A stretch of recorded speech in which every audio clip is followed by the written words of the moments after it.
Our great Indian poet Rabindranath Tagore once said, "The birth of a child is God's sign that he hasn't given up on humanity.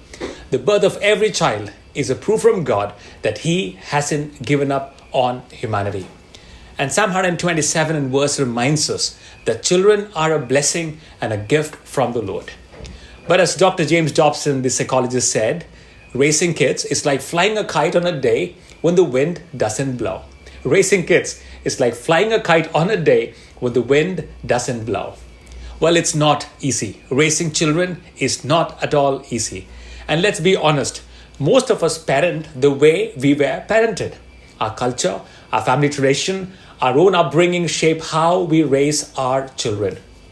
Today, I want to help you think about your own parenting style and maybe rethink which one truly helps your child grow to his or her greatest potential.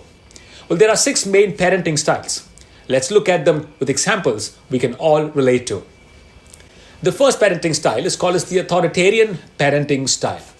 Think of the strict rule-following father or mother who says, "Don't argue with me, just do as I say." Think of the father in the movie Sound of Music, strict, demanding, rule enforcing. Now, these parents expect obedience, don't like questions, and may even use fear or punishment to get results. For example, your child may come and ask you, "Can I go for my friend's birthday party?" And your reply could be, "No, I said so. That's final." Or if your teenager argues and says, "As long as you live under my roof, you follow my rules." Well, all of us have been there, haven't we? In Indian homes, this style was quite common, especially with the older generation, and I find it doing it myself at times. Well, this kind of a parenting, of course, produces disciplined kids. Yes, but often it also produces anxious or rebellious ones. Also note that when you are an authoritarian parent, your kids could become bullies in school. Studies also show that such children may obey outwardly but struggle emotionally and tend to be rebels in college or later in adulthood. The second kind of parenting is called as attachment parenting. Now, these parents are deeply nurturing and always available for their children. Well, you see this kind of a parenting when parents never let their children out of their sight.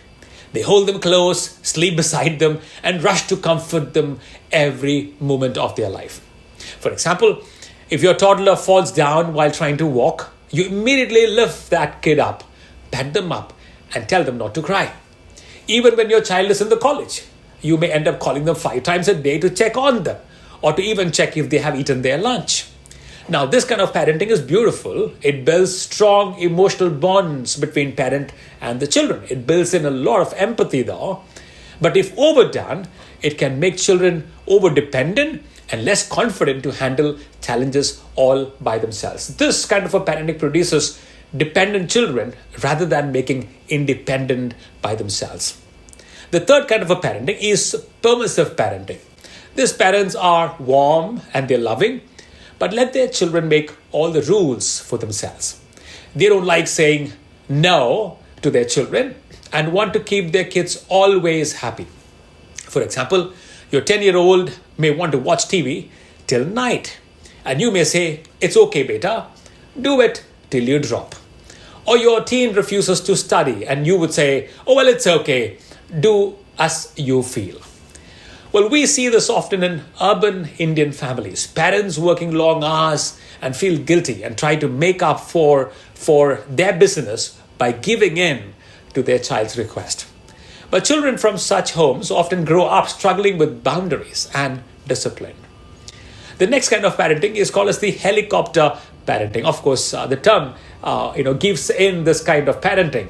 This parent hovers constantly over their children. Now, of course, it is done out of love, yes, certainly, but maybe a little too much. For example, your child is doing a school project and you end up doing most of it as a parent. Or your college-going daughter is having an issue with a friend. You call the friend's parents to sort it out and you get involved in the matter too. Now, many Indian parents, especially in middle-class homes, want to protect their kids from every mistake and every failure. But research shows that when we over-control children, they can grow up to be anxious afraid of failure, and unsure of themselves.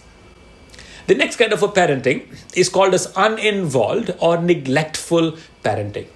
This is when parents are physically present but emotionally absent. They're physically present with their children, but they're emotionally absent. Now, sometimes it's not intentional. Maybe because of a long working hours, could be because of stress or other struggles the parents are going through. For example, you don't know what your child's subjects are or who their friends are. Or you don't know who your child is playing with or what kind of a video game the child is playing the whole day. And you don't really notice and you don't even care. And in our context and in India, we often see this in busy urban lives where parents rely too heavily on screens and nannies or grandparents and are themselves oblivious of what their children are up to. Now, children in such settings often feel unseen, and studies show that they are more likely to struggle emotionally and socially as well. Well, the last kind of parenting is called as the authoritative kind of a parenting. Now, it is different from authoritarian kind of a parenting. This is the authoritative kind of a parenting. Now, this is the healthy balance. This is the firm yet loving parent. This is the parent who set clear rules, clear boundaries, and explain why you set those boundaries. Well, as a parent, you listen, you talk, and you allow choices, and as I said, within the boundaries. Now, for example, your teen says, "Can I come home an hour late from my friend's party?" Well, you discuss this with your child and you say, well, perhaps maybe 10:30 instead of 9:30, and you both stick to it. Or your child gets poor marks. You don't scold them, but ask them, you know what, tell me, what do you think went wrong? And how can we improve it the next time? Now, this is the style that most experts say brings the best result, being an authoritative kind of a parent. This kind of a parenting builds confident, respectful, and emotionally strong children. So which one are you? Strict like the "because I said so" parent? Or are you the warm and loving but let your children make all the rules? Or are you a parent who never let your children out of sight? Or perhaps you're overprotective like the helicopter hovering over them all the time? Or are you the one who is physically present but emotionally absent, oblivious to what's happening in your kid's life? Or are you a parent who is balanced, patient, and is authoritative kind? Well, of course, there's no perfect parent. And all of us are parent for the first time, aren't we? And as somebody said, each of our children, whether the firstborn or the secondborn or the thirdborn, experience us, a different version of us, depending on the season of life that we are in. But remember, raising kid is like flying a kite on a day when the wind doesn't blow.